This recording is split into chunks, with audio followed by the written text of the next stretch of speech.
یہ وہ وقت تھا جب ہمارے پیارے نبی صلی اللہ علیہ وآلہ وسلم ابھی دنیا میں پیدا نہیں ہوئے تھے۔ وہ وقت عرب کی سرزمین کا ایک ایسا سخت اور تاریک دور تھا جب ہر طرف گہرا اندھیرا چھایا ہوا تھا۔ اس دور کو لوگ جاہلیت کا زمانہ کہتے تھے، یعنی نادانی اور بے خبری کا دور۔ عرب کے معاشرے میں اس وقت نہ کوئی قانون تھا، نہ کوئی اصول، اور نہ ہی کوئی شرافت باقی رہ گئی تھی۔ بے حیائی، گندگی اور فحاشی کی حرکات کھلے عام پھیلی ہوئی تھیں اور پورے معاشرے کو اپنی لپیٹ میں لے چکی تھی۔ اس وقت عورتوں کے کوئی حقوق نہیں تھے، ان پر طرح طرح کے ظلم ہوتے، ان کی عزت محفوظ نہ تھی، یہاں تک کہ کئی بار بیٹیوں کو زندہ دفن کر دیا جاتا تھا۔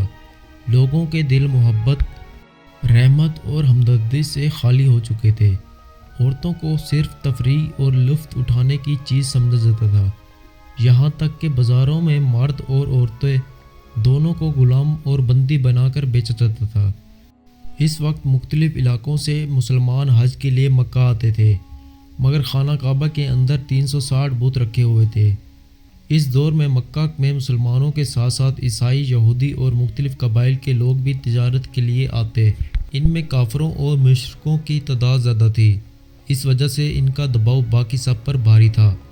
پھر 50 عیسوی میں وقت آیا جب مکہ کی سردار نبی اکرم صلی اللہ علیہ وآلہ وسلم کے دادا حضرت عبد المطلب اور قریش قبیلے کے سردار، جو اس وقت مکہ کی طرف بڑھتی دشمن فوج کی خبر سن چکے تھے، لوگ اس فوج کی خوف سے اپنے گھر بار چھوڑ کر بھاگنے لگے، کیونکہ ان کے پاس اتنی طاقت نہیں تھی کہ اس کا مقابلہ کر سکیں۔ یہاں تک کہ وہ فوج کئی مکہ والوں کو قید کر کے ان پر ظلم ڈھانے لگی اور نبی کے دادا حضرت عبد المطلب کے 200 اونٹ سمیت مکہ کے تمام اونٹ کھینچ لیے تاکہ کوئی بھی ان کی راہ میں رکاوٹ نہ بن سکے۔ اسی وقت نبی صلی اللہ علیہ وآلہ وسلم کے چچا حضرت ابو طالب آئے اور بولے، ابا جان، ہم اس ہاتھی والی فوج سے نہیں لڑ سکتے، بہتر ہے کہ ان کے سامنے ہتھیار ڈال دیں۔ اب حضرت عبد المطلب اپنے بیٹے ابو طالب کے ساتھ ہاتھیوں کی فوج کے سردار سے ملنے روانہ ہوئے۔ یہ فوج کا سردار مکہ کے پڑوسی ملک یمن کا حکمران ابرہہ تھا، جو انتہائی طاقتور، اثردار اور مغرور شخص تھا۔ اگرچہ عرب کا معاشرہ اس وقت اندھیروں میں ڈوبا ہوا تھا، لیکن دنیا کے زیادہ تر لوگ یہ پہچان چکے تھے کہ اسلام ہی سب سے بلند، سچا اور امن کا دین ہے۔ اسی وجہ سے مختلف علاقوں کے لوگ اسلام قبول کر رہے تھے اور قافلوں کی صورت میں حج کرنے کے لیے مکہ آ رہے تھے۔ اسلام اور خانہ کعبہ کی یہ شہرت دیکھ کر ابرہہ نے اپنی طاقت کے ذریعے یمن کی ریاست میں خانہ کعبہ جیسا ایک گرجا گھر تعمیر کیا تاکہ لوگ عیسائی مذہب اپنائیں اور اس کے بنائے ہوئے گرجے میں زیادہ سے زیادہ لوگ آئیں۔ لیکن جب ابرہہ نے دیکھا کہ اس کی یہ خواہش پوری نہیں ہو رہی تو وہ بہت غصے میں آ گیا اور فیصلہ کیا کہ وہ خانہ کعبہ کو تباہ کر دے گا۔ پھر ابرہہ 600 سپاہیوں اور 13 ہاتھیوں کے ساتھ مکہ کی طرف روانہ ہوا۔ اسی وقت حضرت عبد المطلب اس کے پاس پہنچے اور بولے، میں تمہیں آگاہ کرتا ہوں، جس گھر کو تم گرانا چاہتے ہو وہ اللہ کا گھر ہے، اس خطرناک ارادے سے باز آ جاؤ۔ لیکن ابرہہ نے اس کی بات سننے سے انکار کر دیا۔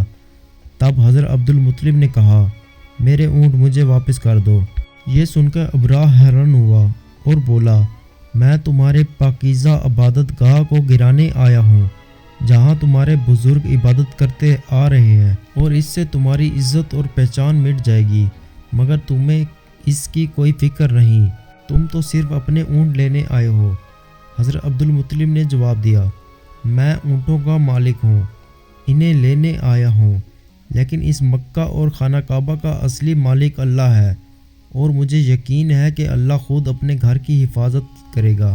ابرہہ نے کہا، آج میں بھی دیکھنا چاہتا ہوں کہ تمہارا اللہ کس طرح میرے ہاتھیوں سے خانہ کعبہ کو بچاتا ہے۔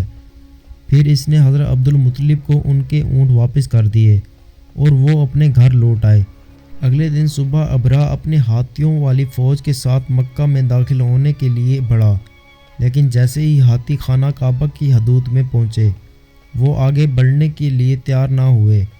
ایسا محسوس ہو رہا تھا جیسے ان کے پیر پتھر کے ہو گئے ہوں۔ اور کسی چیز نے انہیں مضبوطی سے پکڑ لیا ہو۔ ابرا اور اس کے سپاہی ہاتھیوں کا رخ موڑنے کے لیے مختلف چالیں چلانے لگے، انہیں لذیذ کھانے کھلائے تاکہ ہاتھی دوبارہ اسی طرف بڑھے، لیکن ہاتھی آگے بڑھنے کے لیے تیار نہ ہوئے۔ ادھر حضرت عبدالمطلب بہت پریشان اور بے چین تھے، دل بھاری اور آنکھوں میں فکر کے ساتھ خانہ کعبہ کی طرف آئے۔ خانہ کعبہ کے دروازے پر ایک مضبوط زنجیر لگی ہوئی تھی۔ حضرت عبدالمطلب نے زنجیر مضبوطی سے پکڑی اور اپنا سر دروازے پر رکھ دیا۔ پھر انہوں نے اللہ تعالیٰ سے دعا کی، اے اللہ، یہ گھر تیرا ہے اور اس کی حفاظت کی ذمہ داری بھی تیری ہے، ہم تو صرف تیرے بندے ہیں، ہمارے بس میں کچھ نہیں، اب تو خود اپنے گھر کی حفاظت فرما۔ دعا کرتے کرتے ان کی آنکھوں سے آنسو بہنے لگے۔ تب اچانک انہوں نے آسمان سے ایک عجیب آواز سنی، پھر سست رفتاری سے دیکھا کہ آسمان سے سینکڑوں ابابیل پرندے مکہ کی طرف آ رہے ہیں۔ حضرت عبدالمطلب حیران ہو گئے اور دل میں سوچنے لگے کہ شاید یہ اللہ کی طرف سے بھیجی ہوئی رحمت ہے جو آج خانہ کعبہ کو بچائے گی۔ ہر ابابیل کے پاس 3 کنکریاں تھیں، ایک چونچ میں اور 2 ان کے پنجوں میں۔ حضرت عبدالمطلب نے دیکھا کہ سب ابابیل خانہ کعبہ کے چاروں طرف گھیرے بنائے ہوئے ہیں اور طواف کرنے لگے۔ حضرت عبدالمطلب کو یقین ہو گیا کہ آج دنیا کی کوئی طاقت خانہ کعبہ کو نقصان نہیں پہنچا سکتی۔ پھر اچانک سب ابابیل فوج پر حملہ آور ہو گئے اور کنکریاں برسا دیں۔ چند لمحوں میں پوری فوج تباہ ہو گئی، یہاں تک کہ ابرا بھی ہلاک ہو گیا۔ اللہ تعالیٰ نے ان کافروں کو مکمل طور پر مٹا دیا۔ اس طرح اللہ تعالیٰ نے اس دن خانہ کعبہ کی حفاظت فرمائی۔